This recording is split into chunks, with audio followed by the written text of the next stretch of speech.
आज का जो हमारा टॉपिक है वो है यूरिया साइकिल। ठीक है, यूरिया साइकिल।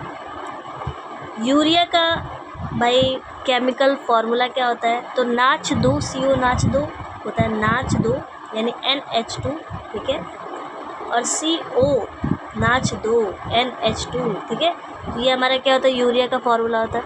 और हमें इसको निकालना है, मतलब कि निकालना कहाँ से? मतलब कि हमारी बॉडी में सिंथेसिस होता है। अब देखो, हम सभी जानते हैं कि हमारी बॉडी सेल्स से मिलकर बनी हुई है। ठीक है, हाँ भाई, सेल्स से मिलकर बनी हुई है। सेल्स में दो हिस्से हैं। क्या है? एक तो भाई साइटोप्लाज्म है, पूरा सेल के अंदर जो साइटोप्लाज्म है, और साइटोप्लाज्म के अंदर न्यूक्लियस भी होता है, एंडोप्लाज्मिक रेटिकुलम होता है, गोल्जी बॉडी होती है, और सबसे खास जो होता है वो होता है माइटोकॉन्ड्रिया। माइटोकॉन्ड्रिया को एक और नाम से जानते हैं, किस नाम से जानते हैं? Power house of the cell. ठीक है, माइटोकॉन्ड्रिया। अब जो भी खेल होगा ना, वो माइटोकॉन्ड्रिया और साइटोसोल यानी कि यहाँ पे साइटोप्लाज्म के बीच में होगा। ठीक है, तो अब देखो, मैं यहाँ पर भाई जाहिर सी बात है कि अगर हमें कोई प्रोडक्ट बनाना है तो कुछ रॉ मटेरियल्स की ज़रूरत पड़ेगी, तो रॉ मटेरियल्स ले लेते हैं।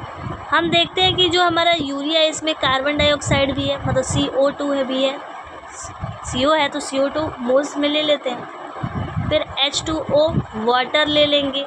ठीक है, और उसके बाद अमोनिया है ही तो अमोनिया यहाँ पर ले लेंगे। NH3 ले लो या NH4+ ले लो, बैलेंसी कंप्लीट होनी चाहिए, बस इतना याद रखना। और जाहिर सी बात है, इसको बनाना है तो हमें एनर्जी भी चाहिए, यानी ATP भी चाहिए, एडिनोसिन ट्राइफॉस्फेट भी चाहिए। ठीक है, ये हमारे क्या है? रॉ मटेरियल्स है। सामान बनाना है तो रॉ मटेरियल्स की ज़रूरत तो पड़ेगी ही ना, बिना इसके तो कैसे काम चलेगा। अब देखो, जब हम रॉ मटेरियल्स लेते हैं तो माइटोकॉन्ड्रिया में क्या बनता है? कार्बामोइल फॉस्फेट बनता है। क्या बनता है? Carbamoyl phosphate. साथ साथ बोलते चलो, लिखते चलो, ज़्यादा नहीं याद करना है, सिर्फ 6 स्टेप में ये सारी चीज़ें कंप्लीट हो जाएंगी। पहले स्टेप में हमने रॉ मटेरियल लिया तो क्या बना? हमारा कार्बामोइल फॉस्फेट बना, और ये जो काम है ये हमारे माइटोकॉन्ड्रिया का अंदर हो रहा है। ठीक है, फिर अब माइटोकॉन्ड्रिया का अंदर हुआ। अब यहाँ ये जो हिस्सा है ना, यहाँ पे देखो, मैं यहाँ पे एक बाउंड्री भी सेट कर रही हूँ कि ये माइटोकॉन्ड्रिया, ये हमारा साइटोसोल है, साइटोप्लाज्म की बात हो रही है, साइटोसोल। ठीक है, यहाँ पर एक प्रोटीन बनता है जिसका नाम है ऑर्निथीन। ठीक है, अब ये क्या होता है? ये जाता है माइटोकॉन्ड्रिया के अंदर और कंडेंस हो जाता है। ठीक है, ऑर्निथीन क्या करता है? ये कंडेंस हो जाता है। क्या होता है? ऑर्निथीन कंडेंस हो जाता है। जब ऑर्निथीन यहाँ पे कंडेंस होगा कार्बामोइल फॉस्फेट के साथ तो क्या बनेगा? सिट्रोलिन। दूसरा स्टेप, सिट्रोलिन। ठीक है, क्या बना? सिट्रोलिन। अब ये माइटोकॉन्ड्रिया की ही बात अभी चल ही रही थी कि सिट्रोलिन आगे जाना चाहता है, अपनी ज़िंदगी में आगे बढ़ना चाहता है, तो तीसरा स्टेप जो आता है उसका नाम है आर्जिनोसक्सिनेट।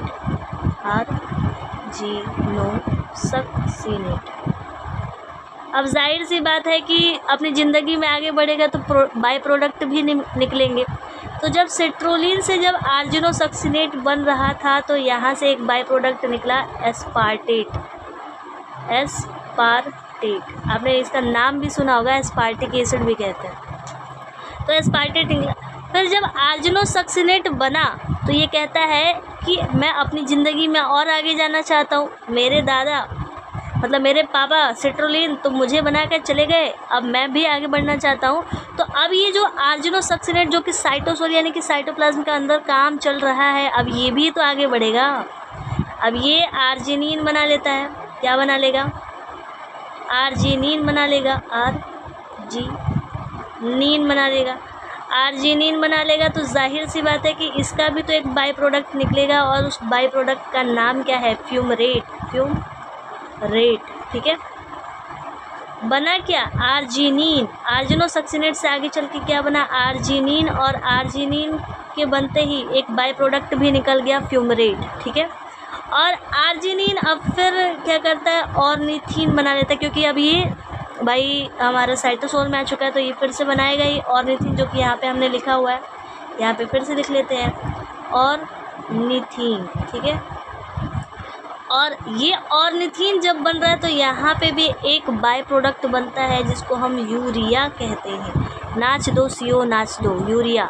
एंड देन फिर ऑर्निथीन साइटोसोल से क्या होता है, आगे चल के मतलब कि माइटोकॉन्ड्रिया में जाता है, कार्बामोइल फॉस्फेट से कंडेंस होता है, फिर सिट्रोलिन बनता है, फिर आर्जिनोसक्सिनेट बनता है, बाय प्रोडक्ट के रूप में एस्पार्टेट बनता है। फिर आर्जिनोसक्सिनेट कहता है कि मैं क्यों पीछे रहूं, मैं भी तो आगे जाऊंगा ज़िंदगी में, तो ये साइटोसोल में आ जाता है।